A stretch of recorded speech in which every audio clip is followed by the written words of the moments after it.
हुए बोले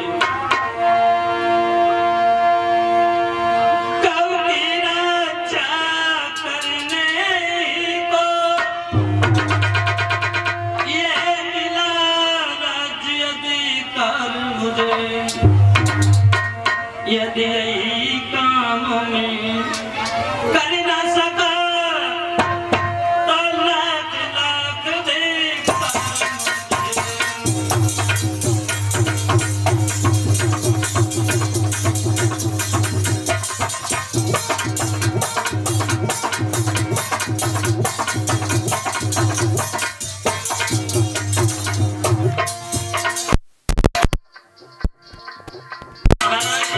कहने लगे यही तो मुझे ये अधिकार मिला है और यही काम मैंने नहीं कर पाया तो मेरे राजा होने पर धिक्कार है। और समझाते होंगे बोले सच्चा हिंदू सच्चा मतलब तो बदनाया तुझे देखेगा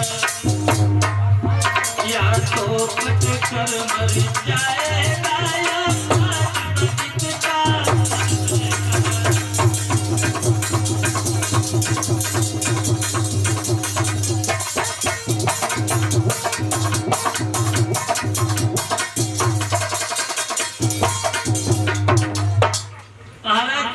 कहने लगे जो सच्चा हिंदू होगा वो अपनी आंखों के सामने गाय का वध होते हुए कभी नहीं देख पाएगा या तो खुद कट के मर जाएगा या फिर सामने वाले को मार देगा। लेकिन अगर यही दशा रही हमारी गाय माँ ऐसे ही पिटती रही तो पापों का इतना बड़ा अत्याचार बढ़ता रहा तो आगे आने वाले समय में क्या होगा, आगे आने वाले समय की दशा क्या होगी। यानी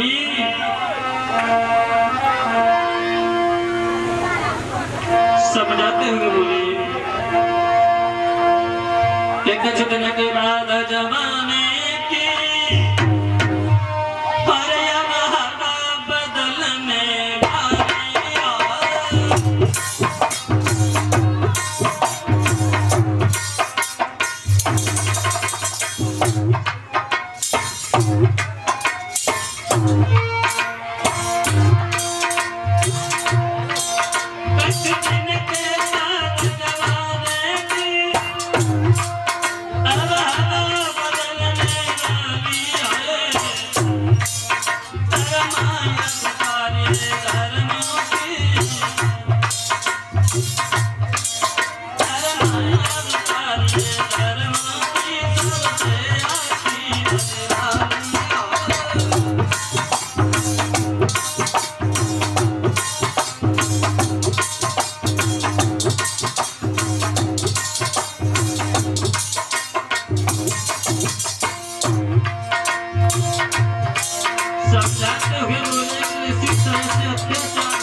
कहने लगे अगर ऐसा ही होता रहा तो क्षत्रिय लोग तो जगाने से भी नहीं जागेंगे और जो सिंह के शेर के बच्चे वो तो गीदड़ की धमकी से ही डर जाएंगे। तब तक जो है गाय आगे बढ़ी और गाय आगे बढ़ी। गाय महाराज परीक्षित से बोली महाराज जो आप हमें गाय समझ रहे हो ना हम गाय नहीं हैं। महाराज परीक्षित कहने लगे गाय नहीं हो फिर कौन हो तुम? बोले सुनो महाराज हम कौन है।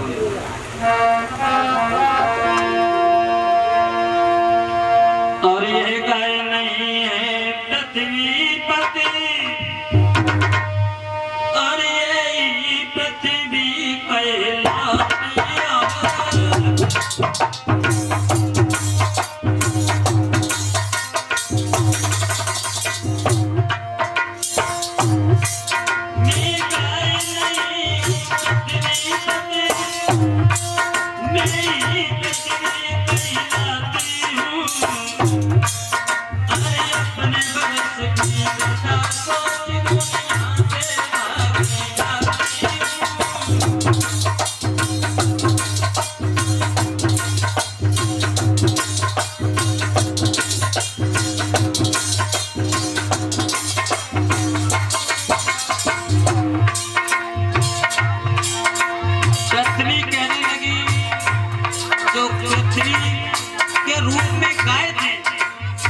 वो काय समझा करके कहने लगी,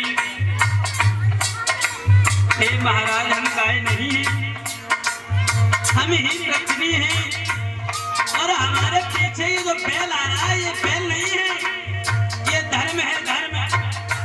और जो हमें मार रहा है दौड़ा रहा है ये कोई गलत नहीं है, यही तो है कलयुग। इस कलयुग में पापों का इतना बड़ा अत्याचार हो रहा है प्रभु, हमसे तो अब नहीं रहा जा रहा, हम जा रहे हैं।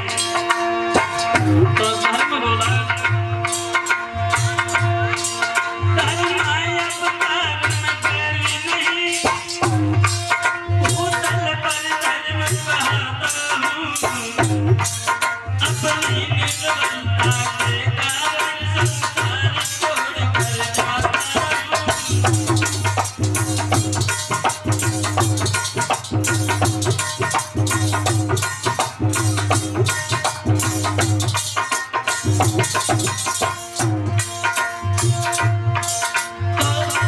धर्म समझाता हुआ बोला, हे महाराज परीक्षित, सतयुग में 30 चरण रख कर मैं 3 लोक में व्यापक था, त्रेता में 16 चरण है, त्रेता में 16 चरण रहे, फिर भी चलने के लायक था।